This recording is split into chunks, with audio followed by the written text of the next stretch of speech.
أشهد أن لا إله إلا الله وحده لا شريك له وأشهد أن محمدا عبده ورسوله أما بعد فأعوذ بالله من الشيطان الرجيم بسم الله الرحمن الرحيم الحمد لله رب العالمين الرحمن الرحيم مالك يوم الدين إياك نعبد وإياك نستعين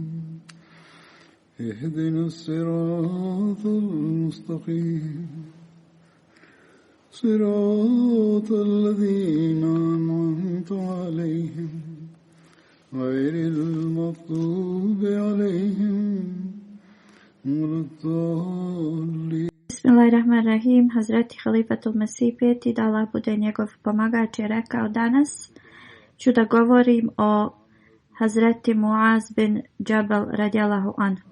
Njegovo ime je bilo Muaz, a otac mu se zvao Džabal bin Amr. Hind binti Sahl je bila njegova majka. Pripadao je raba ogranku Džuhejn plemena. Njegova titula ili nadimak je bio Abdurrahman. I također je pripadao ogranku Hazrađ plemena. Prenosi se da je imao dvojicu sinova, Salama i Udej. Benu Salama je potomstvo od Salama i dvije osobe su iz njegovog potomstva preostale, a to su bila Hazreti Muaz i njegov sin Abdurrahman. Njihove kuće su se nalazile u naselju Benu Salama. Hazreti Muaz bin Džabal je bio vrlo svijetli puti, imao je prelijepo lice i bijele zube i prelijepe oči. Od svojih ljudi bio je poznat kao najljepša i osoba koja puno daje, kao darežljiva osoba. Ebu Nuaym prenosi da je Hazreti Muaz bin Džabal bio vrlo suosjećajan i darežljiv više od bilo kojih mladih osoba Ensarija. On je učestvovao na drugoj zakletvi Akba sa 70 Ensarija. Imao je 18 godina kad je primio islam i učestvovao je u časnog poslanika sallallahu alejhi ve sellem u svim borbama, uključujući bitku na Bedru, Uhudu i Hendeku. Na Bedru je imao 20 ili 21 godinu. Hazreti Abdullah bin Džed je bio njegov polubrat, imali su istu majku, ali različite očeve. I on je također učestvovao u bitci na Bedru. U Ustul Gaba se spominje da se njegov polubrat zvao Sahel bin Muhammed bin Džed. I Sahel je pripadao Benu Salma i tako su ga također ubrajali u njihovo pleme. Kad su muhadžiri došli u Medinu, časni poslanik sallallahu alejhi ve sellem je uspostavio bratstvo između Hazreti Abdullaha bin Masuda i Hazreti Muaza bin Džabal. Kad je primio islam Hazreti Muaza mlađim ljudima iz Benu Salma, oni su polomili idole iz njihovog plemena. I već sam spomenuo ovaj događaj kako su oni polomili ove idole dok sam govorio o drugom ashabu. A sada ću to opet da spomenem. Hazreti Amar bin Džamud je stavio idol od drveta u svoju kuću i zvao ga je Menad i ophodio se prema tom idolu sa velikim poštovanjem. Na drugoj toj Bejat i Akba neka omladina iz Benu Salma su također dali Bejat, to jeste zakletvu poslaniku sallallahu alejhi ve sellem. I među ovom omladinom je bio Hazreti Muaz bin Džabal također. I sin od ovog Amr je također dao zakletvu tad i prihvatio islam. I ovo sam govorio u vezi ovoga kad sam govorio o Muaz bin Amr. Prenosi se da je Amr htio da pozove svog oca u islam i on je tako uzimao taj idol od Hazreti Amr koji je on stavio u svojoj kući i on bi to bacao bi ga u smeće. I on je također tražio pomoć od neke omladine da mu to pomognu. I Hazreti Muaz bin Džabel je bio jedan od njih koji su mu pomagali to. I tako jednog dana oni su odnijeli toga idola i bacili u smeće. I kad je Hazreti Amr ga našao, rekao je da ako nađem ko ovo radi mom idolu, ja ću da tu osobu kao kaznim. Oni su to uradili i opet sljedeći dan i on je uradio isto, vratio ga je u kuću i onda i treći dan i oprao ga je i unio u kuću i stavio je tad mač oko tog idola. I rekao je, tako mi Boga, ne znam ko ti ovo radi, ali ostavljam mač uz tebe da se možeš zaštititi kogod to radi. Obraćao se idolu. I tako opet sljedeći dan našao je idola u tom istom smeću i još je bio zavezan za mrtvog psa. I on kad je to vratio opet tog idola u kuću, onda je počeo da razmišlja kako onda vjeruje u nešto što ne može ni sebi pomoći i kako onda taj idol da njega zaštiti. I on je to razmišljao tako i ovo je bio neki, stvar koja je podstakla njega da zaista razmišlja o postojanju Boga i nešto što poslije on je prihvatio islam. Kad govorimo o njegovoj ljubavi prema poslaniku sallallahu alejhi ve sellem, iz ovoga možemo vidjeti kad se poslanik sallallahu alejhi ve sellem vratio sa Uhuda, čulo se plać i uzvici i poslanik sallallahu alejhi ve sellem je tad upitao šta je ovo i oni su rekli to je plać žena Ensarija, one plaču za svojim ubijenim. Onda je poslanik sallallahu alejhi ve sellem rekao, zar nema niko da plače za Hamzom? Onda je poslanik se molio za oprost Hazreti Hamze radijallahu anhu. Kad su Hazreti Sad bin Muaz, Hazreti Sad bin Ubada, Muaz bin Džabel i Hazreti Abdullah bin Ravaha radijallahu anhu, kad su oni ovo čuli, otišli su u sva naselja u Medini i sakupili su te žene koje su plakale. I rekli su im da niko ne smije tako na taj način da žali šehide Ensarije, dok ne budu na takav način žalile amidžu poslanika sallallahu alejhi ve sellem. Jer on je rekao da niko u Medini nema ko žali za Hazreti Hamzom radijallahu anhu. Ovo je bila njihova ljubav i predanost poslaniku sallallahu alejhi ve sellem. Iako je zabranjeno u islamu to naglas nabrajanje ili za nekom mrtvom osobom i to, ali tad poslanik sallallahu alejhi ve sellem je na taj način izrazio tugu za Hazreti Hamzom radijallahu anhu. U svakom slučaju ovo nabrajanje ili kukanje je zabranjeno u islamu. Poslanik sallallahu alejhi ve sellem je to zabranio. Kada su pobjedili Meku, osvojili Meku, poslanik sallallahu alejhi ve sellem je otišao u dolinu Hunein, koja se nalazi istočno prema Tajfu od Mekke. Poslanik je ostavio Muaza bin Džabela u Mekki, tako da on može da podučava ljude u Mekki o islamu i časnom Kur'anu. Hazreti Muaz bin Džabel je učestvovao u bitci Tabuk. Kad je poslanik sallallahu alejhi ve sellem upitao u vezi Kab bin Malik, koji je tada ostao u Medini čovjek iz Benu Selma je ružno govorio o Kabu.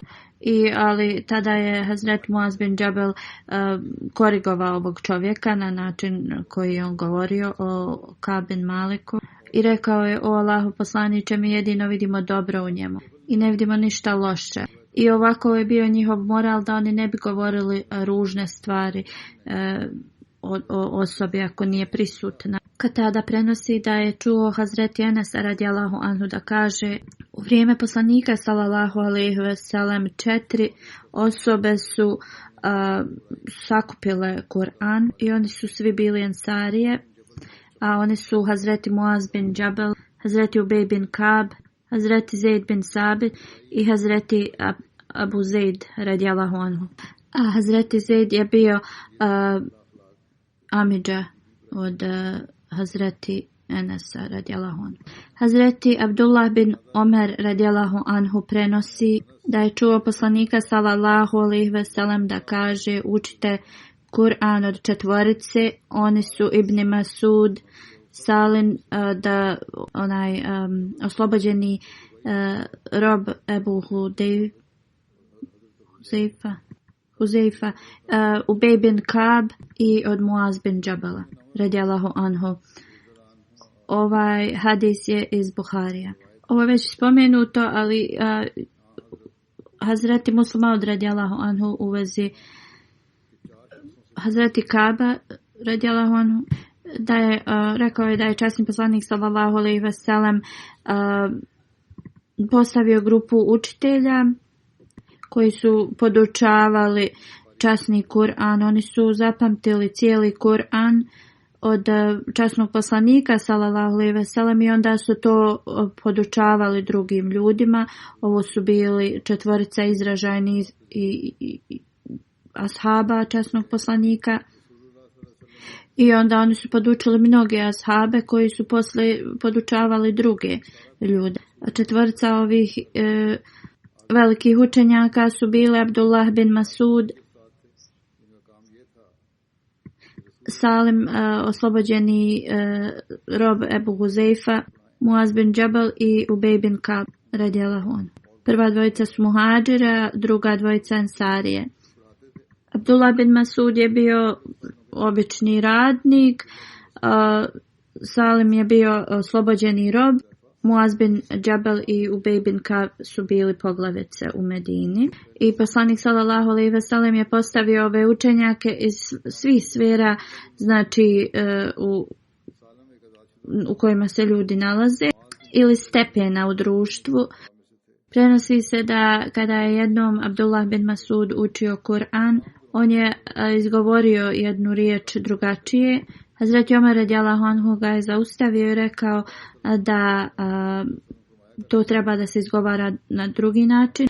Hazreti Abdullah bin Masud je rekao da me poslanik sallallahu alejhi ve sellem podučio da izgovaram na ovakav način. I Hazreti Omer radijallahu anhu ga je odveo kod poslanika sallallahu alejhi ve sellem i rekao je da on ne izgovara kako treba. Poslanik sallallahu alejhi ve sellem je rekao: o Abdullah bin Masud, počni učiti. Kada je on proučio, poslanik sallallahu alejhi ve sellem je rekao da on to izgovara tačno. Onda je Omer radijallahu anhu rekao: o Allahu poslaniče, meni si rekao da to izgovorim drugačije.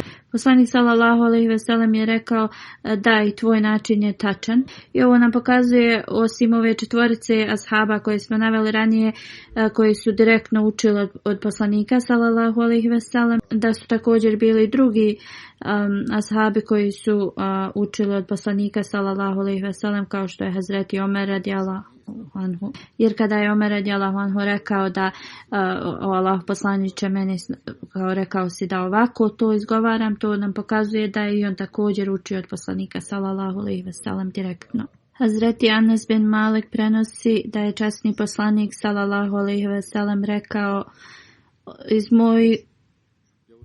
iz mog umeta najmilostiviji je Ebu Bekr, osoba koja je najstrožija da se drži šerijata je Hazreti Omer, a najskromniji od njih je Hazreti Osman, a najbolji u donošenju odluka je Hazreti Ali bin Ebu Talib radijallahu anhu svima. Više znanje u vezi Kur'ana ima Ubej bin Kab, a Muaz bin Džabel je ima najveće znanje u vezi halal i haram. A Zaid bin Sabit on najbolje zna u vezi stvari koje su farz. Čas poslanik sallallahu alejhi ve sellem je onda rekao: Svaki umet ima kao čuvara, a za moj umet čuvar je Ebu Ubejda bin Đerah. I ovo sam također na sličan način hadis spomenuo. Hazreti Ebu Hurejra radijallahu anhu prenosi, časni poslanik sallallahu alejhi ve sellem je rekao, kako je odličan čovjek Ebu Bekr, kako je odličan čovjek Omer, kako je odličan čovjek Ebu Ubejda bin Đerah, kako je odličan čovjek Usejd bin Hudejr, kako odličan čovjek je Sabit bin Kejs. Također je to rekao za Muaz bin Džabel i za Muaz bin Amr al-Džamu. Ovo je hadis Musnad Ahmad bin Hanbal. Hazreti Muaz bin Džabel prenosi da je poslanik sallallahu alejhi ve sellem uzeo njegovu ruku i rekao: O Muaz, tako mi Allaha, volim te. Ja sam odgovorio: neka su moji roditelji žrtvovani radi tebe i ja tebe volim. Časni poslanik sallallahu alejhi ve sellem je onda rekao: O Muaz, savjetujem te da nikada ne zaboraviš da proučiš sljedeće: Allahume inni al zikrike ve šukrike ve husni ibadetike. To jeste: o Allahu, pomozi mi da te se sjećam, da ti budem zadovoljan i da te obožavam na odličan način. Hazreti Muaz bin Džabel prenosi da je poslanik sallallahu alejhi ve sellem rekao: da li da ti kažem u vezi jednih vrata u džennetu? On kaže: rekao sam naravno. Časni poslanik sallallahu alejhi ve sellem je rekao: uči la havla la kuvveta illa billah. Nema moći ni snage osim od Allaha. Hazreti Muaz bin Džabel radijallahu anhu prenosi da je jednom upitao poslanika sallallahu alejhi ve sellem koja je najodličnija, najbolja kao način vjerovanja. Poslanik sallallahu alejhi ve sellem je odgovorio: najbolje vjerovanje je da voliš Allaha i da mrziš jedino radi Allaha i da uvijek se sjeća, da tvoj jezik uvijek sjeća se Allaha. Hazreti Muaz radijallahu anhu je tad upitao: o Allahov poslaniče sallallahu alejhi ve sellem, šta još? Časni poslanik sallallahu alejhi ve sellem je rekao: voli za druge što voliš sebi, želi drugima ono što želiš sebi, to je podmoranje. I također moraš da što ne želiš sebi, da ne želiš njima. Hazreti Džabir bin Abdillah prenosi da je Hazreti Muaz bin Džabel išao i molio se sa časnim poslanikom sallallahu alejhi ve sellem i dolazio bi u svoje pleme i onda bi predvodio namaz kod njih. Znači prvo išao u poslanikovu džamiju i klanjao bi namaz i onda bi se vraćao i predvodio namaz za svoje ljude. I ovo je hadis iz Buharija. Jedno večer poslije jacije vratio se u svoje pleme i onda je počeo da klanja, predvodi namaz s njima i počeo je da uči suru El-Bekaru. Onda jedna osoba u tom džamatu je se odvojio, predao je selam i onda je počeo da klanja sam za sebe namaz. Kad su ovo vidjeli neki ljudi, pozvali su ga i rekli: da li si ti postao licemjer i odvojio se od džamata?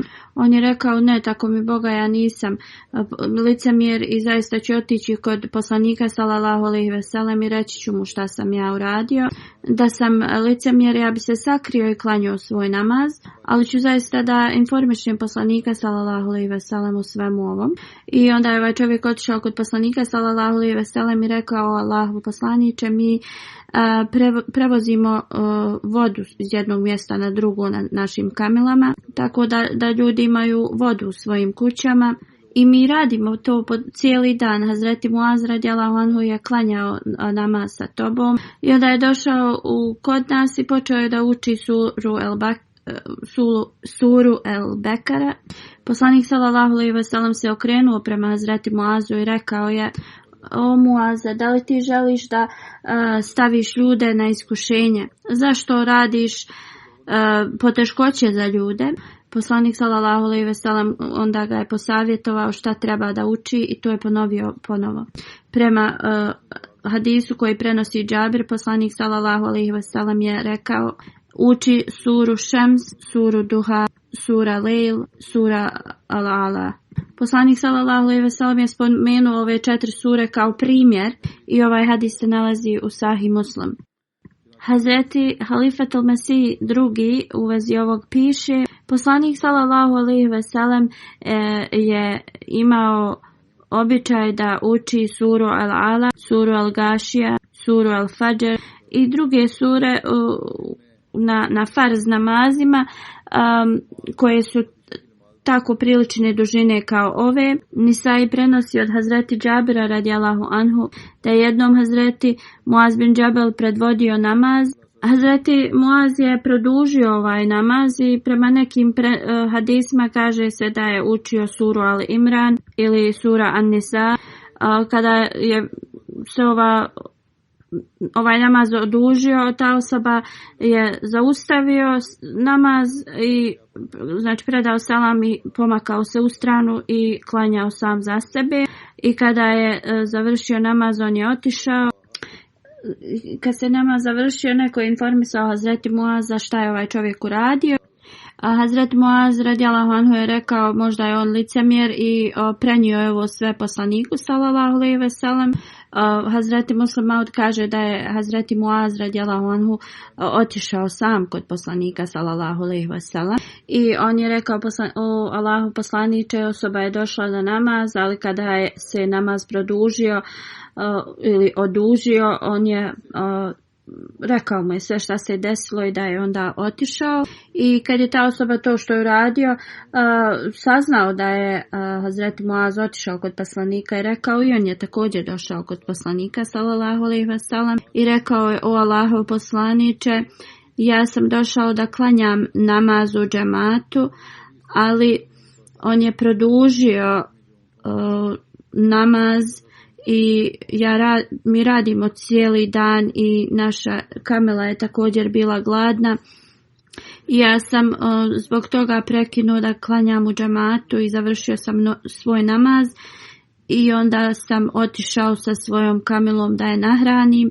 Kada je poslanik sallallahu alejhi ve sellem čuo ovo, on je bio nezadovoljan sa Hazreti Muazom i rekao je: o Muaz, zašto ti stavljaš ljude na ovakva iskušenja, zašto ne učiš suru Al-Ala, suru Šem, suru Duha ili suru Al-Lejl, zašto ne učiš ove sure, zašto si izabrao da učiš dugačke. I tako možemo da vidimo da poslanik sallallahu alejhi ve sellem je naveo ove sure zbog njihove dužine. Naravno, sada osoba može da uči i u nekim specijalnim znači situacijama i dugačke sure, ili ako su bolesni ili i kraće sure, ali ovakve ili slične sure ovima u dužini su sure koje imam treba da uči na namazima kada on glasno uči pred džamatom. Ali također trebamo da zapamtimo da nisu samo ove sure koje trebaju da se uče. Ovo je sasvim ona generalna uputa da ne učimo predugačke sure, ali nije ograničeno na ove 4. I znači osoba može da uči šta oni žele. Neke osobe samo znaju neke kraće sure i ako nema niko da predvodi ko zna ove veće duže sure, znači ta osoba može da predvodi namazi sa ovim kratkim. Ali kako god, generalno pravilo poslanika sallallahu alejhi ve sellem da na farzovima u džamatu se ne uče dugačke sure, da se uče kao ove spomenute, zbog toga što neki ljudi su stari u džamatu, neki su bolesni, neki su preumorni i da ne bi jednostavno dolazilo do te mjere da je to neko kao postaje iskušenje za njih. Hazreti Muaz bin Džabel radijallahu anhu prenosi: jahao sam iza poslanika sallallahu alejhi ve sellem, ništa nije bilo između nas osim to sedlo, i poslanik sallallahu alejhi ve sellem je rekao: o Muaz, na što sam ja rekao, prisutan sam o Allahu poslaniče i spreman da te služim. Poslanik sallallahu alejhi ve sellem je putovao neku distancu i on je opet pozvao: o Muaz bin Džabel. Ja sam rekao: prisutan sam Allahu poslaniče i u tvojoj sam službi. Opet posle nekog vremena poslanik sallallahu alejhi ve sellem je rekao: o Muaz bin Džabel. Ja sam odgovorio: prisutan sam Allahu poslaniče i spreman za tvoju službu. Na što je on onda, poslanik sallallahu alejhi ve sellem je rekao: da li znaš kakvo pravo Allah ima na svojim slugama? Ja sam rekao: poslanik sallallahu alejhi ve sellem i Allah znaju najbolje. U stvari rekao sam: Allah i njegov poslanik sallallahu alejhi ve sellem znaju najbolje. Onda je poslanik sallallahu alejhi ve sellem rekao: zaista Allahovo pravo nad njegovim slugama je da oni njega obožavaju i da mu ne pripisuju partnera ili smatraju išta ravni njemu. Onda smo putovali neko kratko vrijeme i poslanik sallallahu alejhi ve sellem je rekao: o Muaz bin Džabel. Ja sam rekao: prisutan sam Allahu poslaniče i spreman da te služim.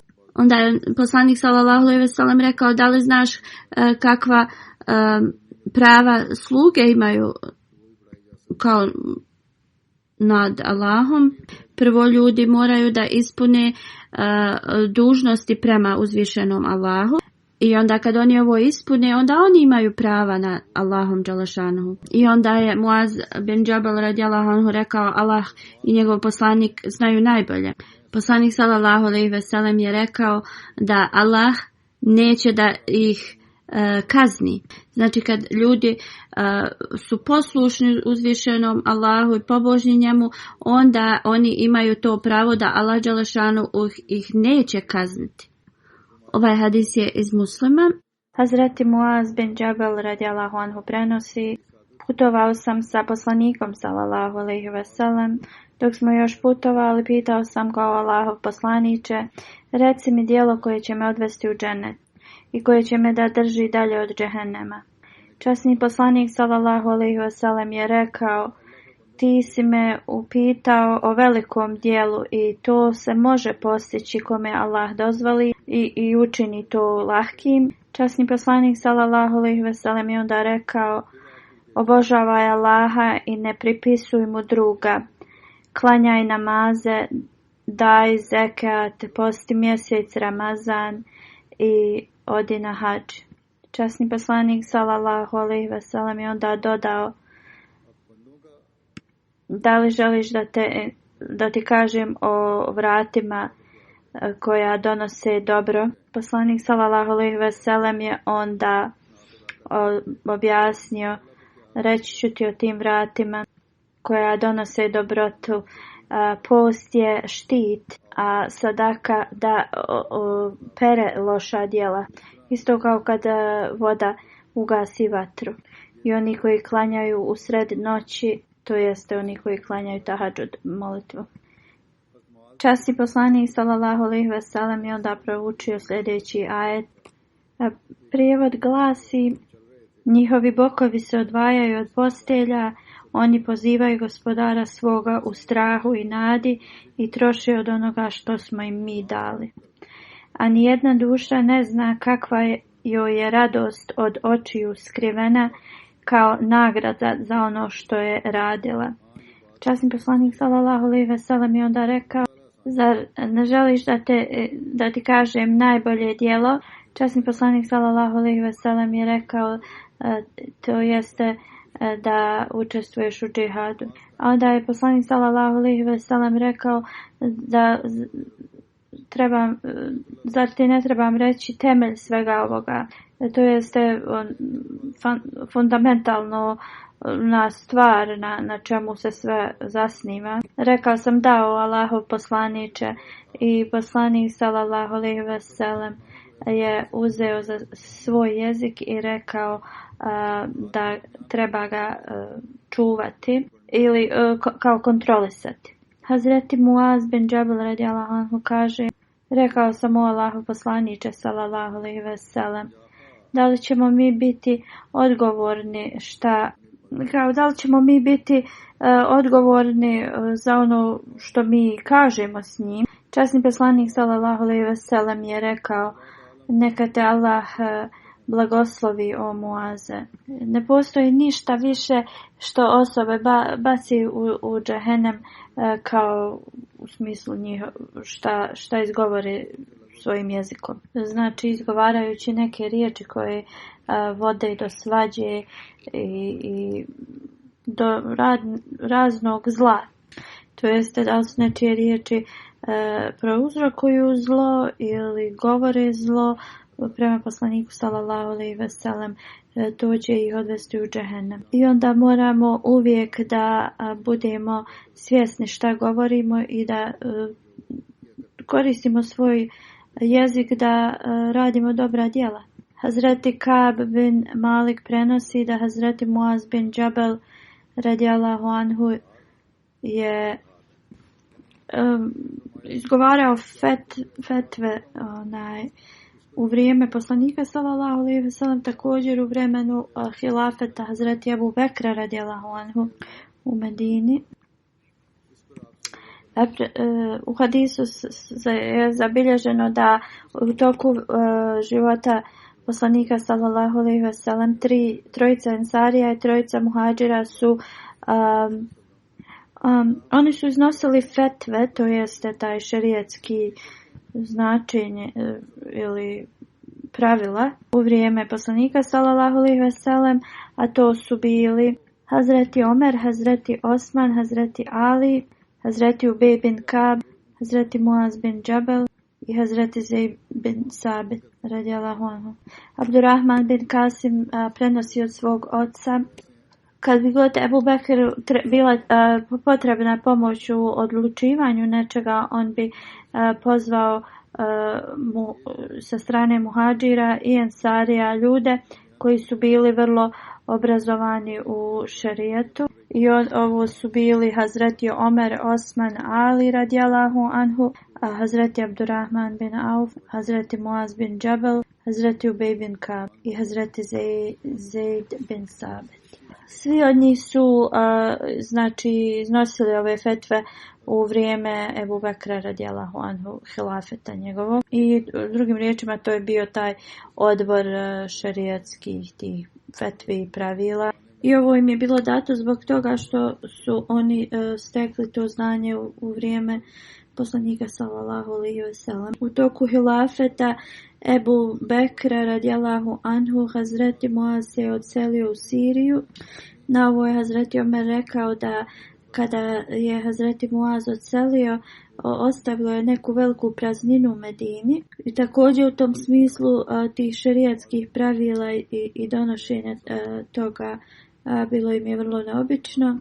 Hazreti Omer je pitao Hazreti Ebu Bekra da ga zaustavi, da on ne ode, jer su ga ljudi puno trebali. Kako god Hazreti Ebu Bekr radijallahu anhu je to odbio i rekao je da on ne može da zaustavi nekoga ko je odlučio da ide u džihad i da postane šehid. Hazreti Omer radijallahu anhu je onda rekao: tako mi Boga, osoba može postići šehidstvo dok leži u svom krevetu. Sur bin Yazid prenosi da kada je Hazreti Muaz bin Džabel kad bi klanjao tahadžud, svoj noćni namaz, učio bi sljedeću dovu: Allahu moj, moje su oči prospane dok zvijezde sjaje, ti si vječno živi, samostalni i sve održavajući. Allahu moj, žudnja da postignem džennet je nedostaje u meni i ja sam nemoćan i nemam snage da izbjegnem džehennem. Allahu moj, pomozi mi da budem od onih koji su upućeni i sačuvaj ovu molitvu i da ona bude odgovorena na sudnjem danu meni. Zaista ti ne ideš protiv svog obećanja. Drugim riječima, ovo je bio stepen njegove bogobojaznosti. Hazreti Anas prenosi da je poslanik sallallahu alejhi ve sellem rekao Hazreti Muaz bin Džebel dok je sjedio na sedlu iza poslanika sallallahu alejhi ve sellem: o Muaz bin Džebel. Hazreti Muaz je rekao: Allahu poslaniče, ja sam ovdje spreman da te služim. I poslanik je ovo uradio 3 puta i Hazreti Muaz je isto također odgovorio svaki put isto. Poslije 3. puta poslanik sallallahu alejhi ve sellem je rekao: kogod sa iskrenošću posvjedoči da nema niko vrijedan obožavanju osim Allaha i da je Muhammed sallallahu alejhi ve sellem Allahov poslanik, Allah će ga zasigurno sačuvati od džehennemske vatre. Onda je Hazreti Muaz rekao: o Allahov poslaniče, zar ja ovo ne trebam reći drugima? Ovo će biti izvor njihove sreće za njih. Časni poslanik sallallahu alejhi ve sellem je rekao: onda će se oni samo osvrnuti na ovu jednu stvar, a ostavit će sva ostala dobra djela. I onda je rekao: ne govori ovo drugima. Hazreti Muaz je ovo rekao kada je on umirao i to je tad uradio samo da ne bi počinio grešku da ne prenese riječi časnog poslanika sallallahu alejhi ve sellem. I on je ovo prenio samo ovim učenjacima na samrti svojoj, a nije to radio još dok je bio zdravi. U komentaru Buharija stoji, komentator kaže da ovo se samo kaže nekim intelektualcima i to neće kao njima naškoditi, dok nekim ljudima koji ne razmišljaju dobro, ovo bi moglo da nanese štetu. Nije dovoljno samo reći da nema nikog ravnom obožavanju osim Allaha i da je poslanik sallallahu alejhi ve sellem njegov poslanik i onda misliti da to je to i da ne trebate raditi nikakva druga dobra djela. Ovo je realnost muslimana na današnjici koji su samo muslimani po njihovom imenu, uče kelme i šehadet, ali ne rade druga dobra djela. Šah Saib, koji je komentator, piše, ovaj hadis objašnjava da postoji kontekst neki u vezi ovoga. Kaže još jedan hadis koji prenosi Ibn Masud u Buhariju, koji slijedi, to jest prijevod toga je da prema uputama poslanika sallallahu alejhi ve sellem moramo da razgovaramo s ljudima prema njihovim intelektualnim sposobnostima i prema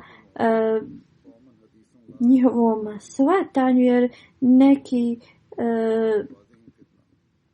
statementi mogu da odvedu ljude da urade fitnu. Šah Saib daje još dalje detalje, ali zato što su one povezane sa drugim hadisima, neću ispomenuti zato što su puno detaljni. On dalje objašnjava da samo verbalno, znači riječima govorenje nema veliko značenje i kao neki učenjaci stoje i održavaju hudbe i govore ko klanja namaz iza njih, da je to u smislu kao dovoljno, ali vidimo da poslanik sallallahu alejhi ve sellem je rekao da u kasnim vremenima to jednostavno vjera neće biti ni na njihovim jezicima ni u srcima i da će vjera da se odstrani od njih. I onda znači objasnio kelimu u ovom kontekstu kad se uzima, da je naglasio da osoba koja znači do svoje smrti se odstrani od pripisujući da pripisuje druga, to jest da radi širk, će da uđe u džennet. Šah Saib dalje piše da mudrost iza toga da kada je poslanik sallallahu alejhi ve sellem ponavljao ime Hazreti Muaza i onda bi šutao kad bi se on odazvao njemu, je da bi on postigao njegovu potpunu pažnju i da on sluša riječi od poslanika sallallahu alejhi ve sellem. I poslanik sallallahu alejhi ve sellem mu je ovo rekao kad je on imao potpunu njegovu pažnju i kad je bio željan da on sluša poslanikove riječi sallallahu alejhi ve sellem. Šah sahib dalje govori, ovo je bilo da on u potpunosti shvati i razumi šta je poslanik sallallahu alejhi ve sellem htio da kaže i da to ostane i da ostavi na njemu dubok uticaj. I tako je poslanik sallallahu alejhi ve sellem 3 puta ponavljao njegovo ime da bi postigao potpunu njegovu pažnju. A Hazreti Muaz je u potpunosti cijenio što je poslanik sallallahu alejhi ve sellem rekao. I nije ovo rekao nikome, već na kraju njegovog života. I jedino je to rekao zato što se bojao da će biti odgovoran uzvišenom Allahu, ako ne kaže to bar učenjacima tog vremena.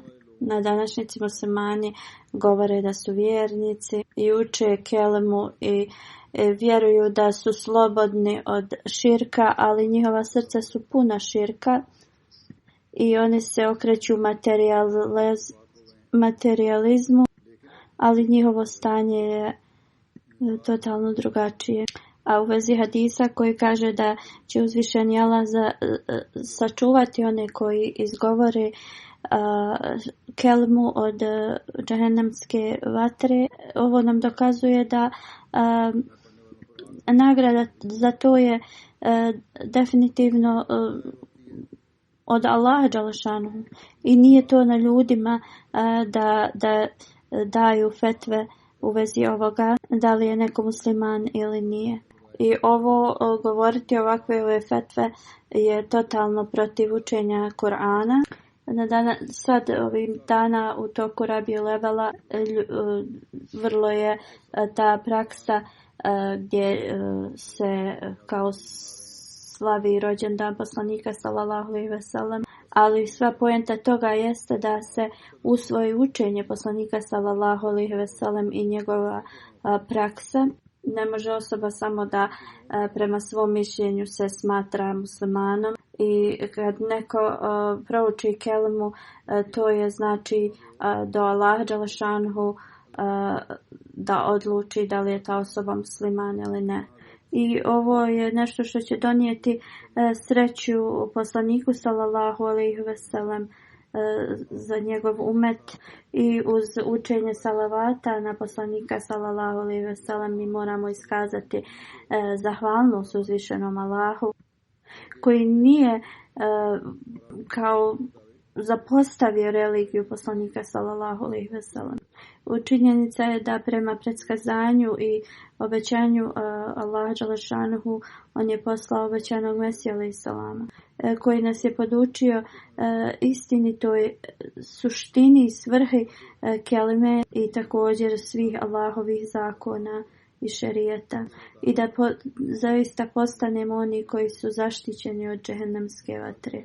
Da uzvišeni Allah podari i onima koji su odbili obećanog Mesija alejhi selama i uputi ih i da nam Allah omogući da istinski mi shvatimo učenje Islama i istinski duh kelime prema Islamu. Hazreti Muaz bin Džebel radijallahu anhu prenosi: u godini kada se desila Tabuk borba i mi smo otišli sa poslanikom sallallahu alejhi ve sellem i poslanik je tad sastavljao podne i kindiju namaz i također akšam i jaciju. Jedan dan je poslanik sallallahu alejhi ve sellem malo kasnije klanjao podne i kindiju i vratio se u svoju kuću, pa je opet došao i klanjao je akšam i jaciju. Časni poslanik sallallahu alejhi ve sellem je rekao da sutra ćemo doći u dolinu Tabuka. Hazur kaže da ovo razjasnimo. Poslanik sallallahu alejhi ve sellem nije klanjao ova 4 namaza odmah zajedno. Radije on je sastavio podne i kindiju i klanjao ih je do određenog vremena dokle kada ikindija namaz ističe i slično. Klanjao je akšam i jaciju u vrijeme akšam namaza. U svakom slučaju poslanik sallallahu alejhi ve sellem je rekao: sutra kad sunce potpuno izađe, doći ćete do izvora Tabuk. To je bilo kao otprilike vrijeme, ali da će doći u toku dana. Onda je poslanik sallallahu alejhi ve sellem rekao: kogod od vas stigne tu, ne smije da dira vodu ni da pije dok ja ne dođem. Prenosilac govori: kada smo stigli, dvije osobe su već bile tu i tu je tekla voda, ali tako malo kao dvije šnjure za cipelu. Časni poslanik sallallahu alejhi ve sellem je upitao ovu dvojicu da li su dirali vodu. Oni su rekli da i također su se napili. Poslanik sallallahu alejhi ve sellem ih je kritikovao zašto su oni to uradili i onda su nasuli vode u posudu. Onda je poslanik sallallahu alejhi ve sellem oprao svoje ruke i lice tom vodom i onda je uzeo tu vodu i vratio je na taj izvor. Drugim riječima, prao je iznad tog izvora i tako voda se i vraćala u taj izvor. Kad je poslanik sallallahu alejhi ve sellem to uradio, voda je počela da buja i svi su počeli da piju, imali su dovoljno vode i onda je poslanik sallallahu alejhi ve sellem rekao: ako budeš živio dugo, vidjet ćeš ovo mjesto da se napuni sa velikim bašćama. Prema nekim hadisima govori se da se to desilo kad je poslanik tek došao na Tabuk, a prema nekim drugim se prenosi da je se to desilo kada su se vraćali. Slično Imam Malik je ovo spomenuo u svojoj knjizi Muta, dok je objašnjavao ovaj hadis. Muhammed ibn Baki da Ebu Walid Vađi prenosi da je ovo bilo predskazanje koje je već ispunjeno i da je poslanik sallallahu alejhi ve sellem specifično spomenuo Hazreti Muaza bin Džabala radijallahu anhu, jer se on preselio u Siriju i on je preminuo tu. Časni poslanik sallallahu alejhi ve sellem je bio preko predskazanja, bilo mu je objavljeno da Hazreti Muaz će vidjeti ovo mjesto i da će ovo mjesto postati puno drveća i bašči. Alama ibn Abdul Bar prenosi da Ibn Vasa govori da je posjetio to mjesto oko tog izvora i to je bilo toliko zelenilo okolo da vjerovatno će ostati do kraja svijeta, kao što je zaista poslanik tačno kao što je predskazao. I posle hiljadama godina to je taj izvor je i dalje bio i dan danas i u toj mjestu i dalje ima toliko blagoslovljene te vode radi poslanika sallallahu alejhi ve sellem. I radi ove vode razna je zelenilo i bašće su se napravile koje se samo povećavaju. Ostatak u vezi Hazreti Muaz bin Džabal života detalji ću da spomenem na sljedećoj hudbi. Ako Bog da, sada ću da klanjam neke dženaze u odsustvu poslije džume i spomenut ću neke detalje u vezi umrlih. Prvi je od Molli Ferzan Sahib. On je bio misionar. U septembru se razbolio od tajfoid i upale pluća, otišao je u bolnicu i tu je preminuo prema Božjoj volji. On je bio musi i iza sebe ostavlja suprugu Sukina Begam Sahiba, kćerku Ferihu i sina. Uvijek je bio na prvi u džamatskom poslu i brinuo se o svim misionarima i koji god bio pod njegovom upraviteljstvom. Vrlo pobožan, dobronamjeran, iskren 1980. se upisao u džamiju Ahmedija Kadijan, završio je džamiju 1988. i onda je počeo da izvršava svoj posao. Služio je 32 godine sa velikim naporima i sa iskrenošću i sa onim pravim žarom osobe koja je dala svoj život u službu Islama. U ovom vremenu pomogao je mnogima da prihvate Ahmedijat i uspostavio je mnoge džamate. Njegova supruga kaže, Molvi Saheb, da je on bio prvo poslan u Hirijanu gdje tu nije bilo džamat još uspostavljen, niti jedan Ahmedi. Išao je na razna mjesta, radio je tablik i onda je uspostavio centar. I dok je to radio, došao je u Hirijanu kao neko selo i dao im je poruku Ahmedijata, taj neki lokalni čovjek, da njegova krava ne može da daje mlijeko. Iako je kao tvoja zajednica istinita, onda da on treba da puhne na nešto i da njemu to, da njegova krava to popije i kao da počne da daje mlijeko. I ovaj lokalni čovjek je rekao, ako je on istinit i ako ovo bude znači uslišana ta njegova dova, da će njegova cijela porodica da primi Ahmedijat. Molvi Saheb je rekao da je proučio Fatihu, salavate na poslanika, još neke dove i puhnuo je na to i dao je tom čovjeku kao vodu. Taj čovjek je uzeo tu vodu i otišao. Molvi Saheb je rekao da je proveo cijelu noć pod nekim drvetom u tom selu. Molio se cijelu noć uzvišenom Allahu da pokaže istinitost obećanog Mesije i ove zajednice. On kaže da je u zoru vidio nekoga kako mu ide prema njemu. I taj čovjek je nosio kantu i kad je pogledao u tu kantu, u toj kanti je bilo mlijeko i on mu je rekao da moja porodica je puno sretna i vidimo da je ovo istinita zajednica i oni su se pridružili Ahmedijatu. Njegov sin Rehan kaže da je on bio vrlo pobožan, mehkog srca, prema svima se obhodio sa punom ljubavlju, živio je svoj život samo da bi dobio Allahovo zadovoljstvo i da služi zajednicu. Prihvatio je svaku uputu halife i nama je također govorio da radimo isto. On kaže i posle svoje dužnosti pomagao je mojoj majci i također svoje namaze je uvijek držao na visokom kao stepenu i pomagao je to i nama i uvijek nam je govorio da idemo pravim putem. Svi koji misionari, mualimi koji su radili s njim su rekli, napisali su mi da je on bio za primjer, da ga nikada nisu vidjeli da je ljut.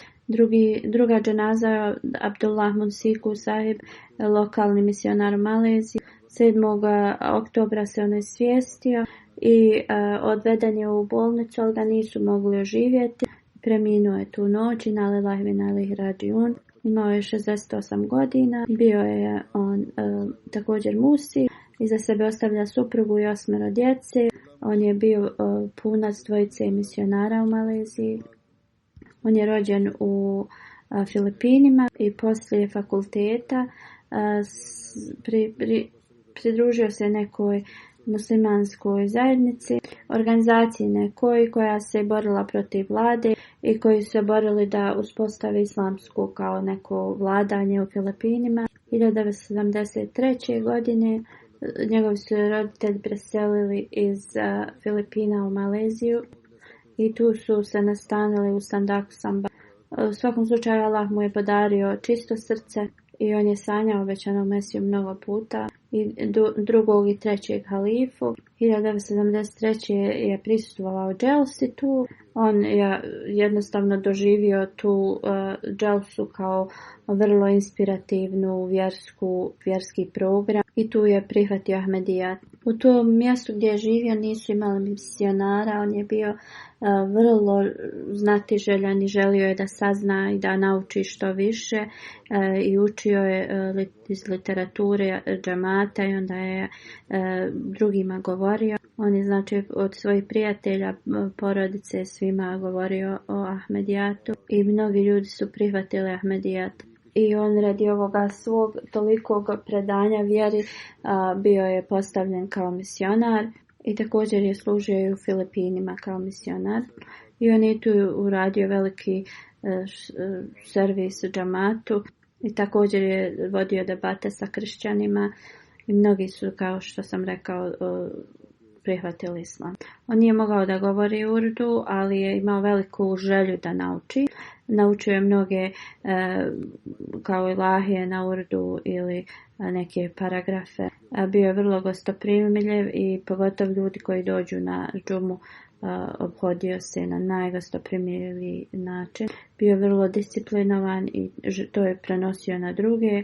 Iako je imao težak period u zadnjim godinama, nije mogao dobro da hoda, ali to nikada nije zaustavilo njegovu službu. Abdul Wahid Sahib je treća dženaza. On je muallim iz Kadijana. 12. septembra je preminuo u 55. godini na Lillahi wa inna ilaihi rađiun. On je potiče iz kršćanske porodice i njegov stariji brat je bio prvi koji se pridružio Ahmedijatu. Onda je njegova cijela porodica prihvatila Ahmedijat i poslije prihvaćanja on je od 3 godine pohađao u džamiji. I kad je završio taj program, onda je išao u razne regione i širio poruku islama. U mnogim lokacijama Kadijana bio je za tarbijat i talim, to jeste religijsko znanje i moralni trening. Bio je vrlo poslušan, imao je veliku želju za služenje u džematu. Bio je vrlo spretan u tabliku, jeste propagiranju vjere i s njegovim upornošću 3 kršćanske porodice su prihvatile Ahmedijat i 3 ne Ahmedi muslimanske porodice. I 2 osobe iz ovih porodica su također musi. Ne samo da su oni prihvatili Ahmedijat, ali su i znači na velikom stepenu su uznapredovali. Za sebe ostavlja suprugu, sina i 2 kćerke i njegov sin je završio ove godine džamija Ahmedija i misionarije. Da uzvišeni Allah svima njima podari oprost i uzdigne njihov status i podari milost i da uzvišeni Allah podari njihovim lozama i njihovom potomstvu da nastave da rade dobra djela. I da uzvišeni Allah sve njihove želje u vezi njihove djece ispuni i da im pomogne da budu istinski pomagači hilafeta. Pogotovo ova djeca koja su dala svoj život za službu džamata. Neka im Allah podari njegovu milost i oprost i kao što sam spomenuo ranije, klanjat ću posle džume njihove dženaze u odsustvu.